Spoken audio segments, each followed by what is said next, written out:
네, 이번엔 계곡 살인 사건 관련 소식 짚어보겠습니다. 피해자 이은혜가 사선 변호인 선임을 준비하고 있는 것으로 알려졌습니다. 네, 무죄 입증을 위해 제출한 영상은 편집한 것으로 확인돼 의도적 조작 가능성이 제기되고 있습니다.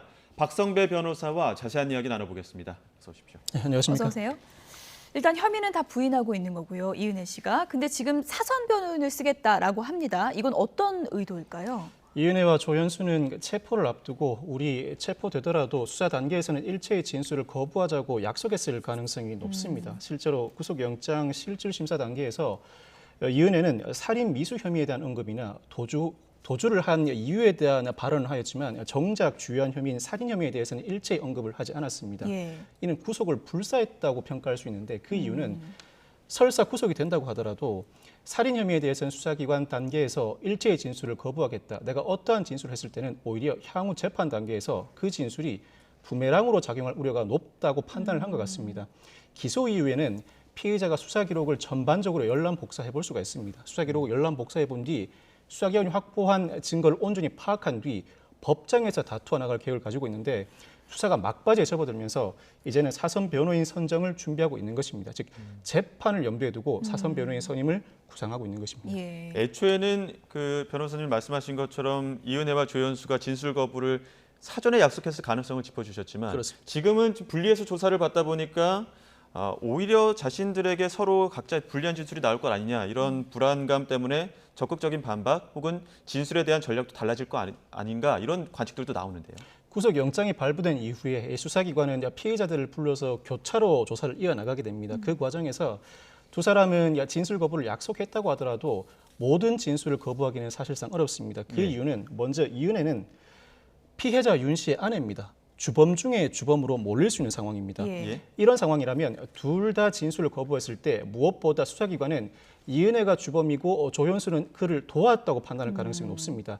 이 상황은 이은혜가 피하고 싶었던 것 같습니다. 즉 부인할 부분은 부인해야 한다는 판단을 했을 가능성이 높은데 그렇게 되면 수사기관이 교차 조사를 하는 과정에서 이은혜가 이러이러한 진술을 한다는 사실을 조현수에게 알리고 조현수로부터 일부 유의미한 정황을 확보하면 이러한 사실을 다시 이은혜에게 알리는 방식으로 두 사람 사이의 진술의 모순점을 찾아나가게 됩니다. 예. 여기서 한번 둑이 무너지기 시작하면 걷잡을 수 없이 둑이 무너져 양측이 상대에게 책임을 전가하는 방식으로 예. 상대의 혐의를 입증하는 진술을 쏟아낼 가능성도 배제하지 그러니까 못합니다. 피해자들이 셈법이 지금 복잡해지고 있는 상황이겠네요. 그렇습니다. 그런 과정에서 진술이 좀 적극적으로 나올 수도 있는 거고요. 그렇습니다. 예. 이 죄수의 딜레마라고 하는데 자신의 이익을 고려해 진술을 하지만 결국 자신과 상대방 모두를 곤란에 빠뜨릴 위험성이 있는 것입니다. 사실 수사기관이 기망에 의한 수사를 할 수는 없습니다. 한쪽이 이러한 진술을 하지 않았는데도 불구하고 이러한 진술을 한 것처럼 진술을 유도할 수는 없지만 적어도 일부라도 부인 진술이 있다면 그 부인 진술, 즉 인정 진술만 의미가 있는 것이 아닙니다. 부인 진술도 정황에 배치된다면 상당히 유의미한 진술이 될 수 있는데 이러한 부인 진술이 존재해 상대의 입증이 어느 정도 이루어진다는 판단을 하게 되면 이 진술을 토대로 상대로부터 진술을 끌어내게 되고 여기서 더 유의미한 진술이 나온다면 교차 신문을 통해서 충분히 양측의 진술을 확보할 가능성도 남아 있습니다. 예.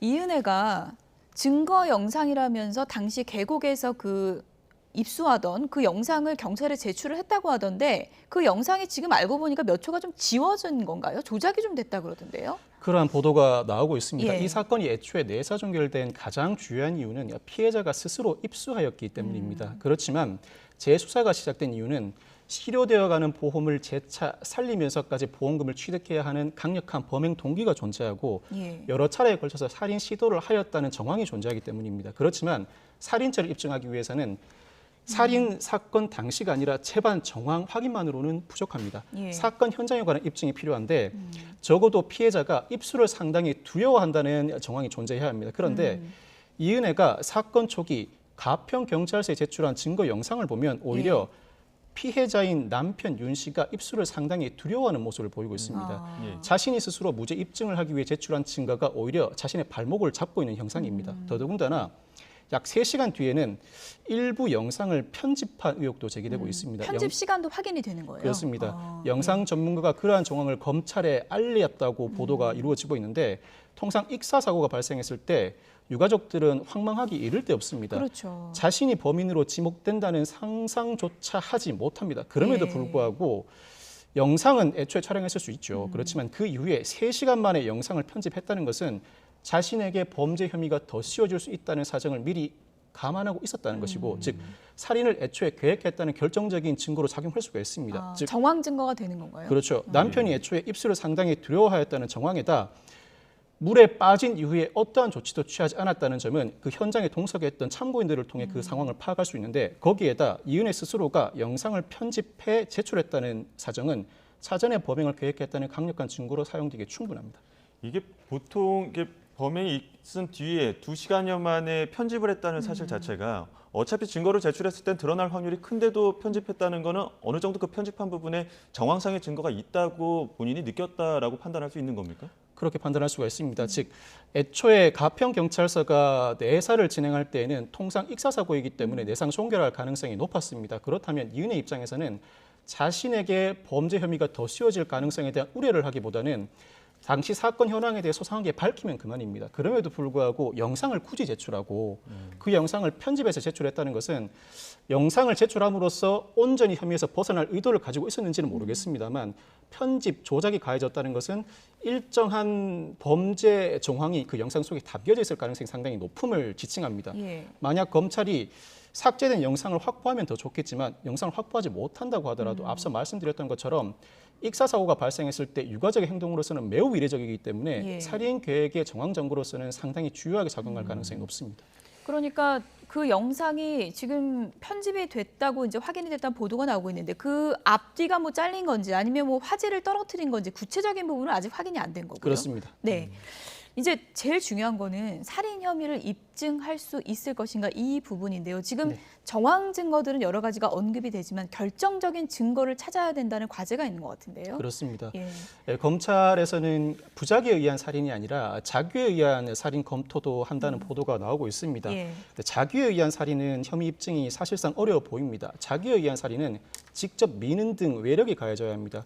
이러한 정황이 존재했다면 애초에 경찰이나 검찰 수사가 이와 같은 방식으로 흘러오진 않았을 것입니다. 결국 부작위에 의한 살인으로 이 사건 기소를 해야 할 것으로 보이는데, 부작위에 의한 살인죄가 성립하기 위해서는 구조 의무가 존재해야 하고 살인의 고의가 존재해야 합니다. 예. 근데 구조 의무는 위험의 발생을 야기시킨 자는 구조를 하여야 할 의무가 있습니다. 그렇지만 여기서 말하는 위험 발생을 야기한 자에는 단순히 직접적으로 위험 발생을 야기한 자뿐만 아니라 부부 간에도 성립하게 됩니다. 부부 간에는 부양 의무가 있습니다. 그럼에도 불구하고 남편이 물에 빠졌을 때 아무런 조치를 취하지 않은 것, 이 자체가 부작위에 의한 살인에서의 구조 의무를 이행하지 않았다. 예. 살인의 고의로서 충분히 뒷받침되는 정황입니다. 거기다가 부작위에 의한 살인은 형량이 지나치게 낮다는 우려도 나옵니다만 꼭 그렇지는 않습니다. 부작위에 의한 살인의 형량이 낮은 이유는 미필적 고의가 인정되기 때문입니다. 즉 우연히 어느 장소에 동행했다, 누군가가 물에 빠졌는데 아무런 예. 조치를 취하지 않은 행위를 두고 확정적 고의가 아니라 미필적 고의라는 평가가 이루어지기 때문에 형량이 낮은 것입니다. 그렇지만 이 사건에서는